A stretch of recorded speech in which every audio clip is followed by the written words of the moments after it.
Okay, eto na. Malalagay sa alanganin dito sila Cam, ang ate Mm. ni Kim Chiu. Malalagay yan, sigurado yan. Talagang may mambabas sa kanya ngayon. Dahil ang kwento po ay talagang binabantayan nila Cam Bini, 'di ba, nila Cam, ang kanyang kapatid para kay Paulo Avellino. Alam mo, Romel, sa akin, sino ang magmamalasakit at magmamahal, mas magmamalasakit kay Kim Chiu kundi ang kanyang pamilya, ang kanyang mga kapatid. Alangan namang kapitbahay, alangan namang hindi kadugo. Natural ang kanyang mga kapatid ang mag-iingat dahil sa mga nakaraanan niyang pakikipagrelasyon na hindi nagtagumpay, di ba? Oo. Correct, right. Tama lang naman na bantay, walang masama. Walang masama do'n kasi 'pag nagkamali na minsan, alam mo 'yun, Maaaring posible maulit.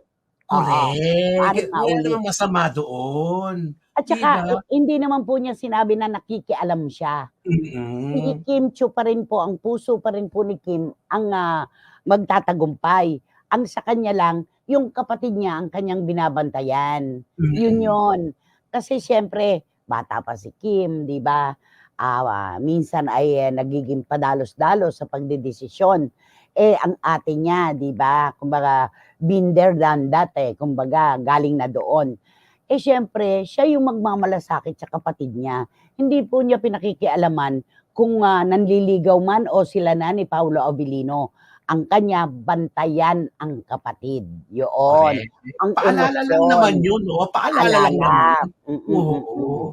Lalo ayan. na ngayon 'di ba, Nay, ang dami-daming nali-link kay gustong ma-link kay Kim Chiu kaya naman ito si Mm, Paula Abilino, kaya masugid na masugid din kasi baka maagaw pa, gaano. totoo, oo, oo. Naku, mahirap talaga maging Kim Chiu lalo na sa kanya ng lahat, mayaman, sikat, maganda. Ano pa ba ang hahanapin ng isang lalaking katangian na wala kay Oo. Kim? Uy, pero sabi 'Di ni Zian ba? Lim, pinagtrabahuhan nila ang kanilang relasyon kaya tumagal sila ng 12 taon. Sinabi niya, Ah. pinagtrabahuhan daw 'yun. Oo Tapos nga naman, may nag-expired. punto rin naman, may punto rin naman. 'Yun ngang 1 taon, 2 taon, napakahaba na kung naglolokohan lang, 'di ba? Ay, Kung hindi totoo. totoo ang pagmamahalan, pero naka 12 anyos, eh, yung Oo, kanilang relasyon, more than 1 decade. kaya So, naman maaring nakakapanghinayang. nagkakaroon sila ng mga hindi pagkakaunawaan, pero pinagtrabahuhan nila. Ibig sabihin ni Sian Lim, ginawan nila ng paraan para hindi sila tuluyang magkahiwalay. Mm. Pero sabi nga natin, eh, idugtong mo man ang idugtong ng idugtong ang lubid, darating ang isang araw, maaano din, eh, mapuputol. Parang lastik, oh, 'di ba?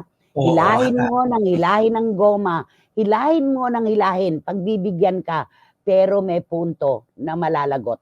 Gano'n lang, 'di ba? mm.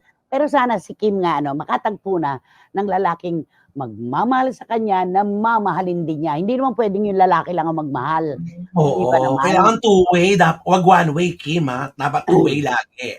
Oo, Oo.